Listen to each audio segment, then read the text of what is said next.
Meus irmãos, podem tomar os seus lugares, por gentileza, obrigado.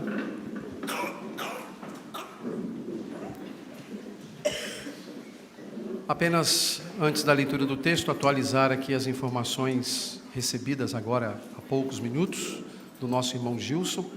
Graças a Deus ele passou por alguns exames e os resultados foram bons. Então, as suspeitas que existiam, elas foram, vamos assim, estancadas, foram suspensas, mas ele segue internado, ainda investigando outras coisas, agora talvez fazendo um teste aí de influenza, que é a possibilidade que eles estão tratando agora, pensando agora. Então, vamos louvar a Deus por isso, né? A bondade de Deus, a graça do Senhor sobre a vida do nosso irmão e, consequentemente, sobre a vida de toda a família. Meus irmãos, nós chegamos hoje ao capítulo 18 de O Peregrino e nós vamos vamos considerar hoje o tema Por que os santos perseveram? Por que os santos perseveram? Esse é um ensinamento bíblico diante do qual nós vamos nos colocar agora para compreendermos os ensinos do Senhor. Eu quero convidá-los à leitura do Evangelho de João, capítulo 10, do verso 22 ao verso 30. Evangelho de João, capítulo 10, do verso 22 ao verso 30.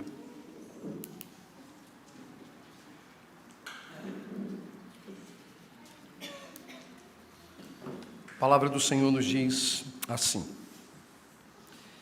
Celebrava-se a festa da dedicação em Jerusalém. Era inverno, e Jesus estava no templo, caminhando pelo pórtico de Salomão. Os judeus reuniram-se ao redor dele e perguntaram: até quando nos deixará em suspense? Se é você o Cristo, diga-nos abertamente. Jesus respondeu: eu já lhes disse, mas vocês não creem. As obras que eu realizo em nome de meu Pai falam por mim, mas vocês não creem, porque não são minhas ovelhas. As minhas ovelhas ouvem a minha voz. Eu as conheço e elas me seguem. Eu lhes dou a vida eterna, e elas jamais perecerão. Ninguém as poderá arrancar da minha mão. Meu Pai, que as deu para mim, é maior do que todos, e ninguém as pode arrancar da mão de meu Pai. Eu e o Pai somos um. O capítulo 18 de O Peregrino narra um episódio em que cristão e esperança se deparam com algumas personagens bastante difíceis e hostis à caminhada da fé cristã. Eles estão passando por uma região, à entrada de uma cidade chamada Presunção. Os habitantes daquela cidade são homens e mulheres completamente orgulhosos, são pessoas mesquinhas e pessoas que se colocam numa condição, obviamente, de superioridade em relação a quaisquer outras pessoas de quaisquer outras regiões. E quando cristão e esperança estão passando a entrada dessa cidade, eles se deparam com um personagem chamado Ignorância. Esse homem, ele é um homem que se orgulha da condição em que se acha. Inclusive, ele se orgulha da sua posição religiosa. Ele é um homem insatisfeito consigo mesmo em relação às suas condições diante de Deus, as suas condições diante da própria religião. Ele é um homem satisfeito consigo mesmo. Cristão e esperança se põem a conversar com ignorância. E não é necessário muito tempo para que eles descubram que ignorância é apenas um homem tolo, que de fato não conhece a sua própria realidade. Alguém que lhe falta, ou alguém a quem falta entendimento. Alguém que é estulto, alguém que vive no engano. De fato, a ignorância, ele espelha a condição de uma pessoa desviada, no sentido de estar fora do caminho, no sentido de estar longe de Deus, mas não se dando conta dessa realidade. Tão logo essa estultícia e essa loucura, esses devaneios de ignorância são compreendidos por Cristão e Esperança, eles abandonam a caminhada, eles deixam, no caso, a ignorância para trás, e eles seguem um caminho na esperança de reencontrá-lo um pouco mais à frente, para ver se os seus pensamentos sofreram alguma mudança, alguma alteração. E um pouco mais à frente, Cristão e Esperança se deparam com um outro personagem. Este agora é um crente. Ele é uma pessoa cuja vida está em Deus, está em Cristo, mas é um homem de pouca fé. É um crente de pouca fé. E que na sua pouca fé lida com muitas desconfianças, lida com muita culpa, por não ter compreendido exatamente o que é o Evangelho. É alguém que está num processo de maturidade, que está se desenvolvendo na fé, e que a incompreensão daquilo que o Evangelho causa, não dá paz ao seu coração. Ele vive sob culpa,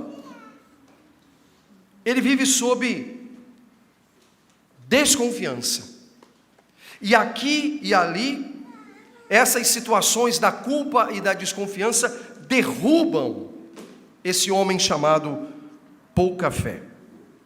E na sua caminhada, por ter pouca fé, ele acaba perdendo muitos dos benefícios que a fé cristã oferece. Ele chega, na visão de John Bunyan, a mendigar durante a sua jornada, apontando aqui especificamente para as limitações e as dificuldades e as dores e os sofrimentos que são avolumados em todas as pessoas que podem ser caracterizadas como pessoas de pouca fé. Cristão e Esperança sentem pena dele, porque a pouca fé trazia muitos dissabores a esse homem. Mas em nenhum momento pouca fé é tratado como um não cristão. Cristão e Esperança tratam pouca fé como um crente. Porque, meus irmãos, para sermos um crente em Jesus, basta uma pouca fé. Fé que seja suficiente. Agora, é claro, se um cristão é alguém de pouca fé, ele terá inúmeras lutas e dificuldades no enfrentamento dos dissabores dessa vida. Quem é que sofre mais na vida cristã? Os homens de pouca fé. As mulheres de pouca fé. Porque os homens e as mulheres de pouca fé, ou nos homens e mulheres de pouca fé, as circunstâncias da vida avolumam o sofrimento, aumentam o sofrimento. Mas à medida que nós crescemos na fé, e os sofrimentos continuam vindo sobre nós, nós temos maneiras distintas para lidar, e lidamos de maneiras distintas com os sofrimentos que nos sobrevêm. O capítulo fala basicamente disso. E ao falar disso, ele mostra a ação divina em manter pouca fé no caminho. O capítulo, portanto, trata das razões para a perseverança dos santos. Por que os santos perseveram? Porque um crente persevera, meus irmãos. O que o texto bíblico nos ensina sobre essa tal perseverança? O texto que nós lemos, meus irmãos, ele é um texto em que está narrado um episódio de Jesus com líderes religiosos em Jerusalém. Nosso Senhor está exposto publicamente nesse capítulo 10.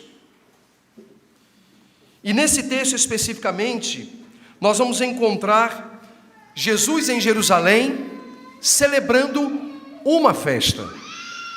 E nessa festa, uma questão é levantada para Jesus.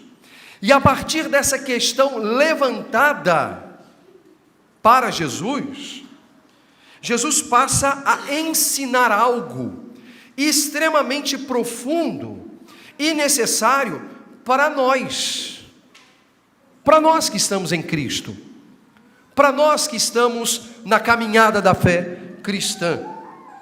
Observe, meus irmãos, primeiro, o cenário dessa passagem.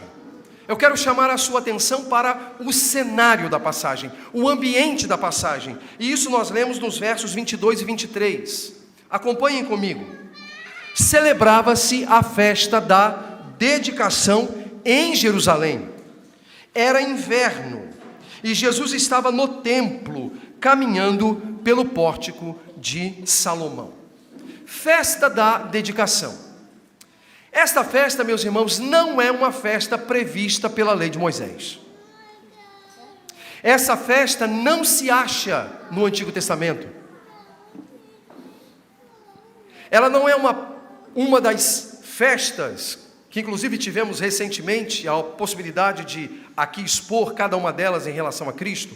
Essa festa não fazia parte das recomendações de Deus ao povo de Israel. A festa da dedicação, também conhecida como Festa das Luzes, começou a ser celebrada mais ou menos no ano 160 antes de Cristo. No período em que o povo de Israel está sob a dominação grega. O povo de Israel, nesse momento, não pode realizar o seu culto a Deus. Isso 160 anos antes de Cristo. Não se pode realizar as cerimônias de circuncisão. Não se pode guardar o sábado. Não se pode celebrar as festas porque o Império Grego havia delimitado o que suas províncias poderiam ou não poderiam fazer. Mas nesse período, o povo de Israel resolve lutar contra os gregos. Eles não têm armamentos, eles não têm um exército formal, mas eles querem a libertação. E eles são dominados ou são orientados por aquilo que a história chamou de os macabeus. E eles vão e entram em guerra com o povo grego. E apesar do poderio grego, Israel vence. E se liberta da dominação grega. E o que eles precisam fazer agora? Eles precisam dedicar novamente o templo, porque o templo havia sofrido sacrilégios. O templo de Jerusalém precisava ser novamente dedicado a Deus, mas para dedicar o templo a Deus, eles precisavam de acender as luzes da menorá, um candelabro de 7 braços, uma festa que duraria ali 8 dias, e a cada dia, uma das velas do candelabro deveria ser acendida, em reconhecimento da bondade e graça de Deus. Mas aí acontece, segundo a história, um milagre, porque quando eles vão buscar o azeite puro, adequado para acender essas velas, ou para acender essas luzes, eles só têm azeite para um dia. Mas de uma forma milagrosa, esse azeite dura 7 dias. E o povo de Israel entendeu que isso era a mão da providência sobre o seu povo. O nome dessa festa é Hanukkah, celebrada no início do inverno em Israel, ali na altura do nosso Natal. Por isso que Hanukkah é celebrado normalmente perto do nosso Natal. É essa festa. Jesus, portanto, está em Jerusalém para celebrar esta festa. Embora não fosse uma festa prevista pela lei de Moisés, o próprio Jesus está em Jerusalém para celebrá-la, como um reconhecimento da bondade e providência de Deus sobre a vida do povo de Israel. Ele está no templo, está caminhando pelo pórtico de Salomão. É inverno, e não é um inverno com temperaturas amenas, mas baixas. E Jesus está no templo para adorar o Pai, em reconhecimento e gratidão pela bondade e pela misericórdia de Deus para com o povo de Israel. Esse é o cenário. Israel está celebrando a Deus, Israel está cultuando a Deus, Israel está se dedicando em gratidão a Deus pela sua providência. Nesse contexto, então, surge uma questão. E o verso 24 nos traz a questão. O texto diz assim: os judeus reuniram-se ao redor dele e perguntaram: até quando nos deixará em suspense? Se é você o Cristo, diga-nos abertamente. A essa altura, meus irmãos, o ministério de nosso Senhor Jesus Cristo já era conhecido dos habitantes de Jerusalém. Lembrem-se que Jesus realizava o seu ministério ao norte, na Galileia. Então você tinha ao norte a região da Galileia, a região de Samaria e a região da Judeia. Jesus realizava o seu ministério na Galileia, Nazaré, Cafarnaum. Jerusalém ficava na Judeia, mas a fama de Jesus já havia passado por Samaria e havia chegado à Judeia. Por isso os judeus se aproximam de Jesus e querem resolver um problema, porque há algo em suspense. Jesus é ou não é o Messias? Ele é ou não é o Cristo? Então os judeus se reúnem em torno de Jesus com essa questão: até quando nos deixará em suspense?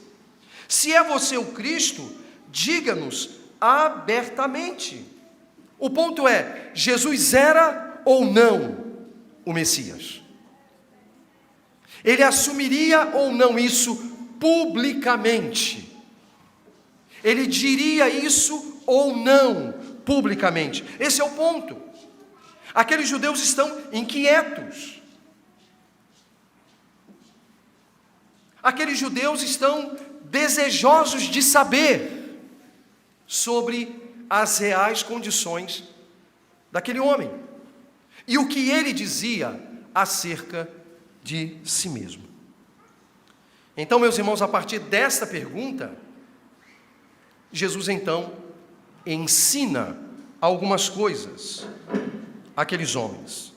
E essas coisas estão exatamente do verso 25 ao verso 30. O primeiro ensino que ele traz é mostrar o alto grau de incredulidade daqueles homens. Observem o que dizem os versos 25 e 26. Jesus respondeu: eu já lhes disse. Isso que vocês estão me perguntando, eu já lhes disse. Eu já lhes respondi. Mas vocês não creem. Eu já lhes disse, mas vocês não creem. As obras que eu realizo em nome de meu Pai falam por mim. E Jesus já havia realizado muitas obras. Se você ler o texto que antecede o texto de hoje, quer dizer, todos os capítulos de João que antecedem o texto que nós estamos considerando, você verá a quantidade de milagres, de ensinos, de alusões ao Antigo Testamento, de citações ao Antigo Testamento, comprovando a sua messianidade. Mas nada disso era suficiente para aqueles religiosos. Por isso Jesus diz: eu já lhes disse, mas vocês não creem. O problema não está, disse Jesus, naquilo que eu digo ou deixo de dizer, mas em vocês ao receber aquilo que eu digo ou deixo de dizer, ou aquilo que eu mostro a vocês. O problema não está em mim, o problema está em vocês, disse Jesus. Vocês não creem, não creem. As obras que eu realizo em nome de meu Pai falam por mim. E agora Jesus justifica por que eles não creem. Vocês não creem porque não são das minhas ovelhas. Jesus aqui estabelece paradigmas em relação àqueles que creem e os que não creem. As minhas ovelhas ouvem a minha voz, diz o texto. Mas vocês não creem porque não são das minhas ovelhas. Isso aqui, meus irmãos, é importante. É importante. Porque Jesus não diz: se vocês forem minhas ovelhas, vocês crerão. Não é isso que Jesus diz. Ele não levanta a hipótese da fé para essas pessoas. Se vocês crerem em mim, vocês serão minhas ovelhas. Ele diz: não, vocês não são minhas ovelhas porque não creem. Ou, para sermos mais detidos no que Jesus fala, vocês não creem porque não são das minhas ovelhas. Jesus está mostrando a razão da incredulidade deles. Eles eram incrédulos porque não eram de Jesus. Não pertenciam a Jesus. Então Jesus mostrava, Jesus ensinava, mas eles não eram capazes de entender. E por quê? Porque eles tinham problemas cognitivos? Porque no livre-arbítrio deles, eles não estavam querendo? Não, simplesmente Jesus diz: porque vocês não são das minhas ovelhas. Vocês não são minhas ovelhas. Vocês não creem porque não são minhas. Vocês não creem porque não são minhas ovelhas. Jesus está dizendo aqui que somente as ovelhas creem. E notem, o salvo, mesmo na condição de não salvo, ele não é lobo. Ele é ovelha. Só que é uma ovelha desgarrada. E aí Jesus traz para o seu aprisco, mas é ovelha. O evangelho, ele não transforma lobos em ovelhas, tá? Lobo é lobo, ovelha é ovelha. O que pode acontecer é ovelhas estarem no aprisco ou não, mas continuam sendo ovelhas. Tanto que Jesus falou a certa altura, não é? Tenho ainda outras ovelhas que não estão neste aprisco. No sentido de que Cristo iria trazê-las para o aprisco. Ovelha é ovelha. Meus irmãos, aquelas pessoas que agora estão lá fora no mundo e que não creem em Jesus, mas são ovelhas, elas serão trazidas a Cristo. Elas são ovelhas. O que Jesus está falando aqui é grave, porque Ele está dizendo: vocês não são ovelhas. Ele não está dizendo: vocês não são ovelhas, vocês não posso considerar ovelhas porque vocês não estão no meu aprisco, mas se vocês vierem para o meu aprisco serão ovelhas. Não, Ele está dizendo: vocês não são minhas ovelhas. Você entende o grau de condenação que repousa sobre essa gente? Eles não são ovelhas desgarradas. Eles não são ovelhas. E por isso não creem. Porque somente as ovelhas poderão crer. Somente as ovelhas poderão crer. O texto segue: as minhas ovelhas ouvem a minha voz, eu as conheço e elas me seguem. Observe esse importante detalhe. As ovelhas de Jesus creem. Meus irmãos, mais cedo ou mais tarde, quem é a ovelha de Jesus crerá. É isso que o texto está dizendo. Mais cedo ou mais tarde, quem é a ovelha de Jesus crerá. Será salvo. Será trazido ao aprisco de Cristo. Será pastoreada por Cristo. Essa é a realidade bíblica. Não é lobo se transformando em ovelha. É ovelha desgarrada sendo trazida ao aprisco. Essa é a linguagem de Isaías, capítulo 53, né? Todos nós andávamos desgarrados como ovelhas, não como lobos.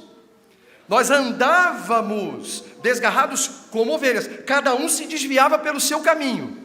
Mas o Senhor fez cair sobre ele, Cristo, a iniquidade de todos nós. Ovelha sempre foi ovelha. Desgarrada ou não, sempre foi ovelha. E aqueles homens estão ouvindo de Jesus. Ouviram de Jesus. Vocês não creem porque não são as minhas ovelhas. Vocês não são meus. Vocês não me pertencem. Vocês não me pertencem. E notem, meus irmãos, que as ovelhas, de acordo com o que Jesus diz, ouvem a voz de Jesus. Essa é uma característica muito interessante. E isso é bem legal. Porque Jesus está retratando aqui o cuidado mesmo de ovelhas animais, né? Eu não sei se você já viu, mas aqueles que lidam com ovelhas, e aí estamos falando agora de animais propriamente dito, né? As ovelhas de fato reconhecem a voz do seu pastor.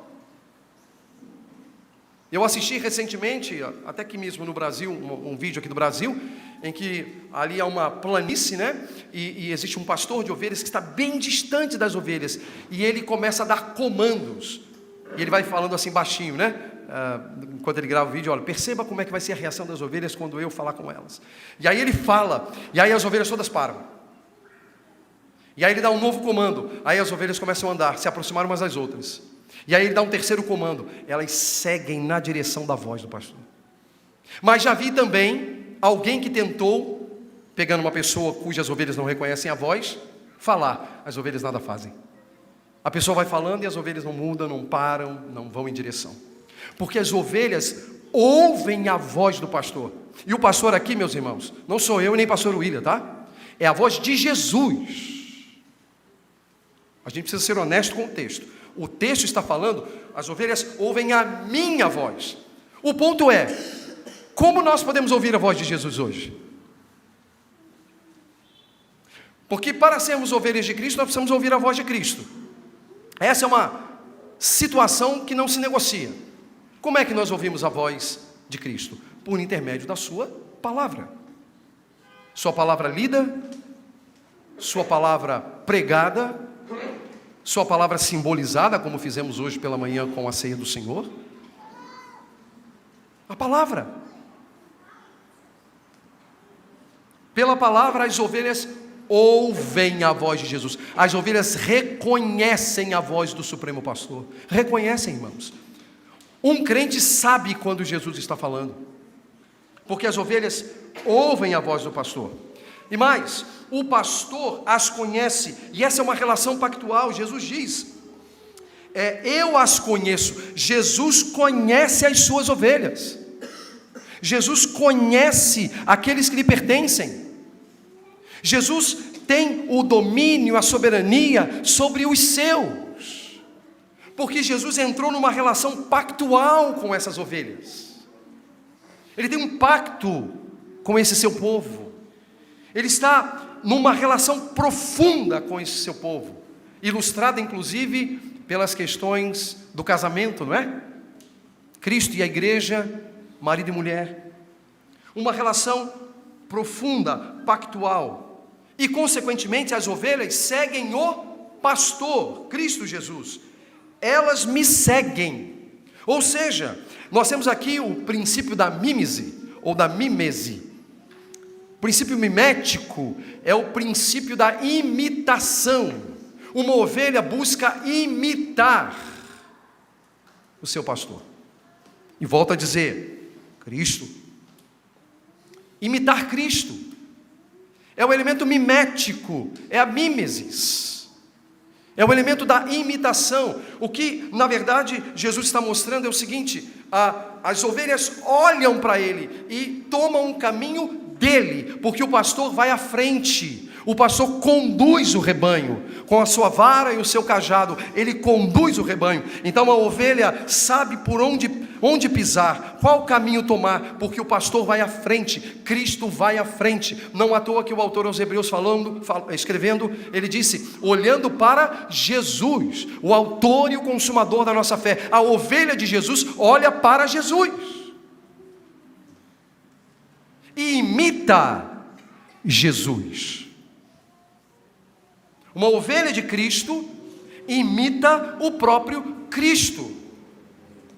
Busca ser como Cristo e honrar a Cristo. Portanto, a ovelha segue o pastor. Mas também nós temos aqui a ideia claramente apresentada de que o pastor protege as ovelhas. Versos 28 a 30.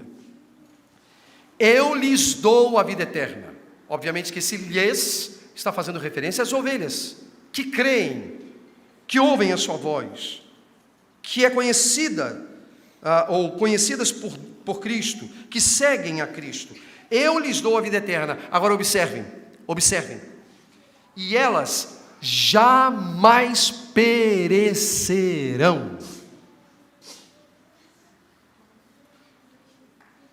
Essas ovelhas sobre as quais Jesus fala, jamais, e meus irmãos, jamais é jamais, tá?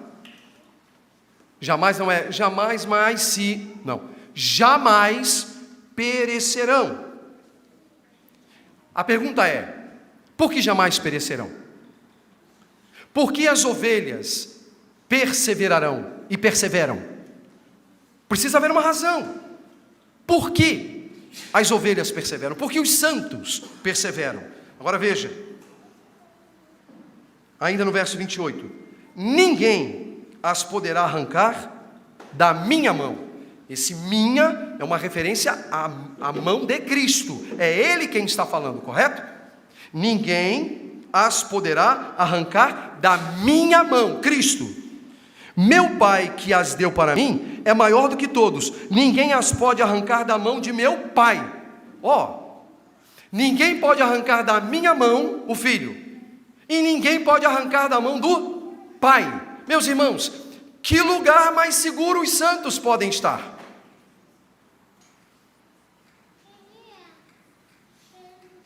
Que lugar mais seguro aqueles que estão em Cristo podem estar? Porque ninguém, gente, eu não sei se você sabe, ninguém é ninguém. Ninguém não é alguém.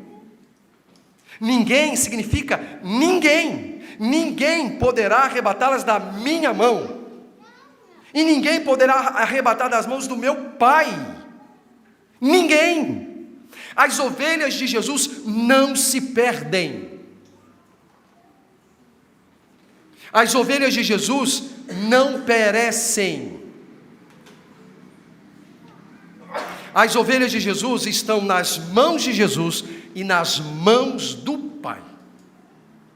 E entre o Filho e o Pai não há litígio, por uma razão, disse Jesus, eu e o Pai somos um. Então há um acordo em relação a essa ação divina de preservar as ovelhas de Jesus Cristo. Esse texto, portanto, meus irmãos, nos ensina claramente que a relação pactual, essa relação pactual entre Jesus e o seu povo, ou entre Jesus e suas ovelhas, é determinante para que os santos perseverem. A perseverança dos santos, ela está pautada neste pacto, nessa aliança entre Jesus e seu povo. Os santos, meus irmãos, vamos tornar isso mais claro, os santos perseveram porque Cristo persevera em favor dos santos. Os santos perseveram porque o Pai persevera em favor dos santos. Então, na doutrina da perseverança dos santos, nós temos que tomar um cuidado muito grande de achar que a perseverança é algo que está em nossas mãos, que nós é que controlamos. Não, é obra da graça de Deus no coração das ovelhas. E aí a gente precisa compreender claramente a distinção dessas questões de perseverança, quando projetada sobre o homem e quando projetada sobre Deus. A pergunta que a gente precisa fazer é, na perseverança dos santos, quem é o agente e quem é o paciente? Quem é o sujeito e quem é o objeto? Ora, meus irmãos, o agente, o sujeito da perseverança é Deus, é Cristo. Nós somos apenas objetos e pacientes. Objeto não no sentido de coisificação, mas na relação com o sujeito, ok? Nós somos pacientes, nós somos objetos, nós recebemos a graça para perseverarmos. Por isso, um crente persevera. Um crente persevera porque Deus persevera em favor dele. É isso que Bunyan vai ensinar com relação ao tal pouca fé. Por que pouca fé vai entrar na cidade celestial? Porque é Deus quem persevera em favor dele. Ele é uma ovelha de Jesus, para utilizar aqui a linguagem de João 10. Ele persevera. E a perseverança de Deus nos faz perseverar, por conta de todas as obras da graça de Deus no coração dos salvos, no coração dos crentes. Nós somos pacientes e objetos dessa perseverança. Deus é o Pai, o Filho. Deus é o agente, é o sujeito da nossa perseverança. E Jesus é claro, meus irmãos, ninguém pode arrebatá-las das minhas mãos. E deixe-me dizer uma coisa aqui, nem o diabo. Aliás, as ovelhas que estão obviamente nas mãos do Pai e do Filho, não podem ser arrancadas pelo diabo. Mas se eventualmente ovelhas de Jesus estão nas mãos do diabo, o Pai pode arrancá-las das suas mãos, porque Ele tem poder para isso. E Ele arrancará. Ele arrancará.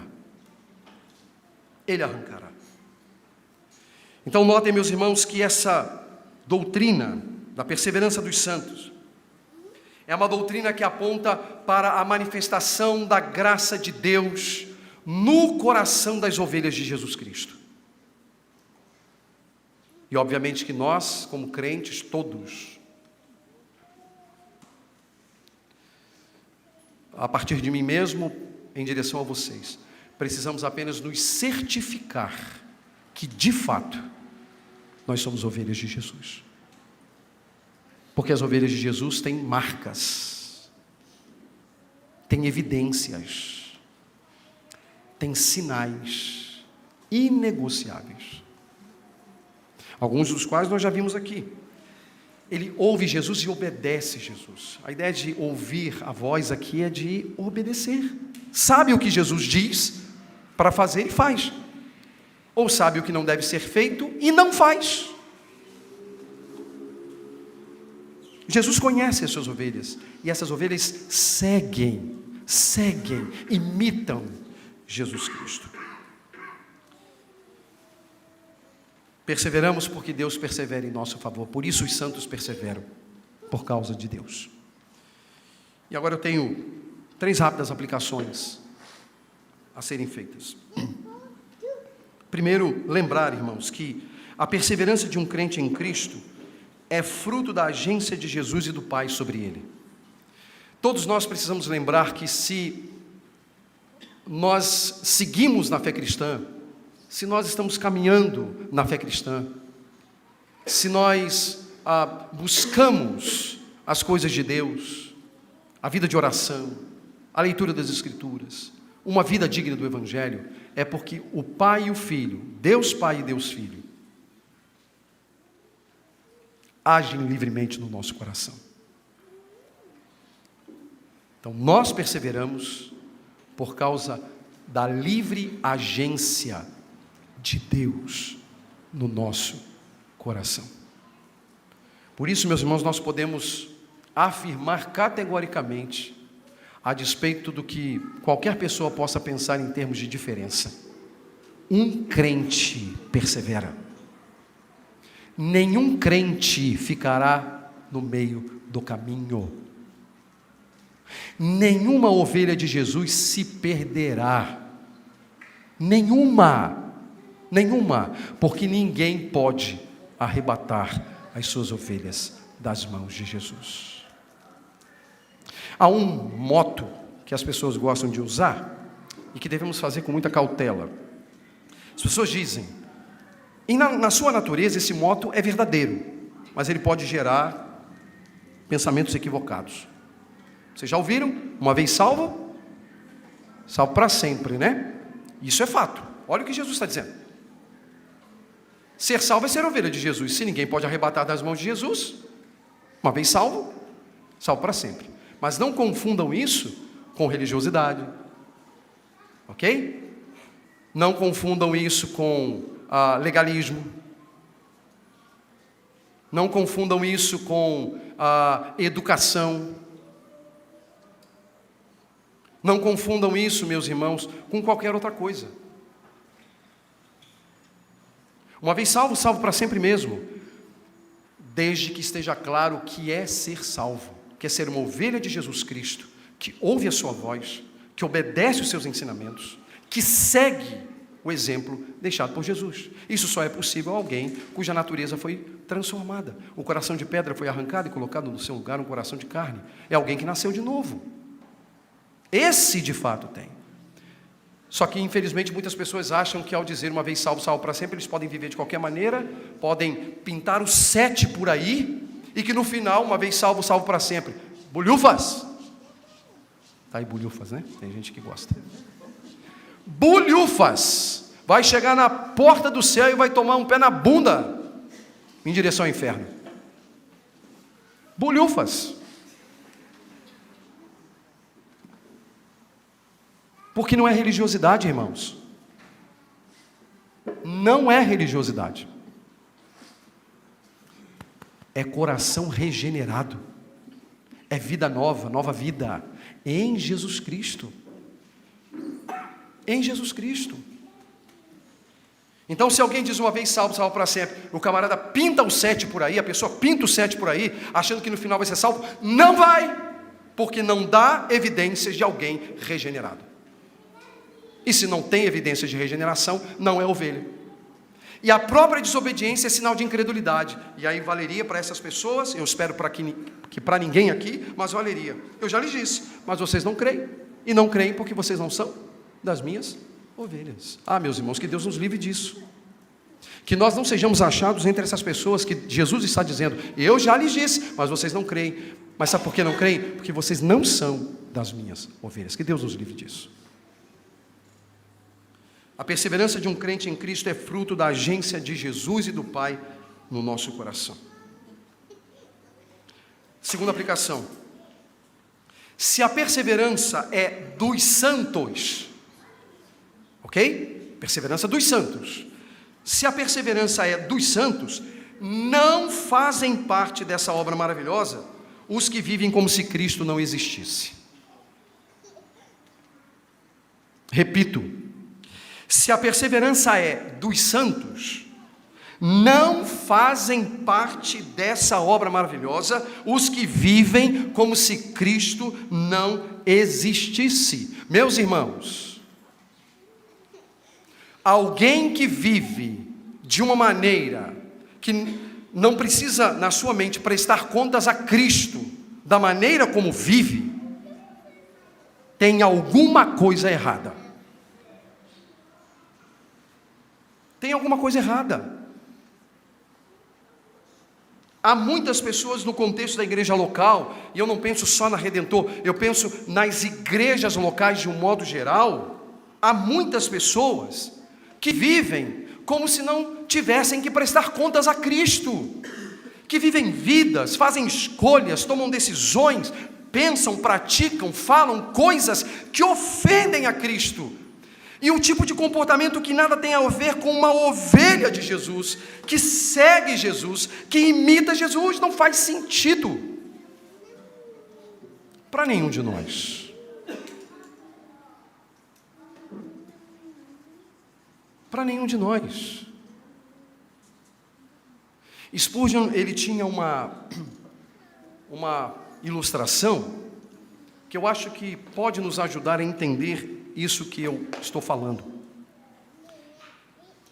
Ele, uma vez foi indagado, foi perguntado, qual a diferença entre um homem que viveu uma vida ímpia e nunca se converteu a Jesus Cristo, e um homem que viveu uma vida religiosa, com prática de boas obras, mas também nunca se rendeu a Jesus Cristo. Spurgeon respondeu: a diferença é que um será enterrado como indigente, o outro será enterrado com terno e gravata, mas ambos irão para o mesmo lugar, o inferno. Ambos irão para o mesmo lugar, o inferno. Se há pessoas no meio da igreja de Jesus que vivem como se Cristo não existisse, é bom considerar a sua condição diante de Jesus Cristo. Ah, meus irmãos, é bom. Há muito fogo estranho no arraial da igreja. Há muita coisa estranha acontecendo no meio da igreja de Jesus. Há muitos pensamentos contrários ao Evangelho dominando a mente de adolescentes, jovens, adultos e anciãos, no arraial da igreja de Jesus. Se a perseverança é dos santos, não fazem parte dessa obra maravilhosa os que vivem como se Cristo não existisse. Se alguém vive, mesmo estando na igreja, como se Cristo não existisse, como pessoas que são donas do próprio nariz, sem prestar contas a Cristo do que está fazendo, e achando que no final vai ficar tudo bem, repense a sua fé e repense a sua vida no Evangelho e arrependa-se. Não tem justificativa. Não tem justificativa, porque a ovelha de Jesus nasceu de novo. Tem um novo coração que não é inclinado para práticas pecaminosas. Não é. Não é. Terceiro lugar, meus irmãos. Fonte de consolo a todos nós. A certeza, meus irmãos, do cuidado de Cristo é fonte de eterno consolo para os salvos, para aqueles que podem descansar em Cristo. Irmãos, graças a Deus, porque não é a minha fé. Não é a minha fé. Nós temos que crer, sem dúvida, mas não é a minha fé. É Deus. É Deus que nos tem em suas mãos, tanto o Pai quanto o Filho. Estamos guardados em suas mãos. E ninguém pode arrebatar-nos das mãos do Pai e do Filho. Ninguém. Não tem diabo que consiga arrebatar as ovelhas de Jesus das mãos do Pai e do Filho. Não há como. Porque aquele que disse essas palavras não mente. E Ele é o soberano Senhor sobre todas as coisas. As ovelhas de Jesus estão guardadas, protegidas por Jesus. Agora, os efeitos disso na nossa vida são variáveis. Por exemplo, pouca fé, personagem de Bunyan, no capítulo 18 do Peregrino, sofreu tanto na vida e poderia ter sofrido menos, ao menos se ele confiasse um pouco mais. Se ele fosse alguém que não se dobrava diante da culpa ou mesmo do legalismo. Ele poderia ter tido uma vida bem melhor na sua caminhada, com mais tranquilidade e paz. Mas a sua pouca fé lhe trouxe tanto sofrimento na vida. Mas ainda assim, esse homem foi levado à cidade celestial. Mas nesta vida, ele sofreu de sabores que não precisaria sofrer se tivesse fé. Ou tivesse mais fé. Por isso que nós, meus irmãos, precisamos rogar a Deus que aumente a nossa fé. para crermos mais e mais, confiarmos mais e mais na boa mão e providência do Senhor. Porque se isso acontecer, meus irmãos, o nosso coração terá paz. E nós vamos passar por esta vida, apesar de todas as suas lutas e circunstâncias adversas, nós vamos passar por aqui bem. E vamos terminar bem a nossa carreira. É uma questão de fé, de confiar em Jesus Cristo, de confiar de fato em Deus. Meus irmãos, que Deus nos ajude, que Deus nos abençoe, que a nossa fé seja fortalecida para sermos achados homens e mulheres tais quais Deus deseja que nós sejamos. Honrando o seu nome, vivendo para a sua glória, lutando e vencendo as batalhas do dia a dia, escondendo a palavra no coração para não pecar contra Deus. Pois é isso que o salmista disse: escondi a tua palavra no meu coração para não pecar contra ti. Não adianta ter a palavra cognitiva na mente, não adianta saber citar versículos, é preciso ter a palavra aqui no coração, porque é esta palavra escondida no coração que será a blindagem para toda sorte de tentação. Esconder a palavra no coração. Irmão, esconda a palavra de Deus no seu coração. Esconda a palavra de Deus no seu coração, porque o salmista afirma no Salmo 119, ele diz, aliás, no livro de Salmos, né? Não no 119, escondi a tua palavra no meu coração para eu não pecar contra ti. A sua inclinação para desejar essas coisas já é uma grande evidência, mas se não é o desejo do seu coração, que Deus abra os seus olhos, que Deus sopre vida e salve a sua alma. Deus seja louvado. Meus irmãos, vamos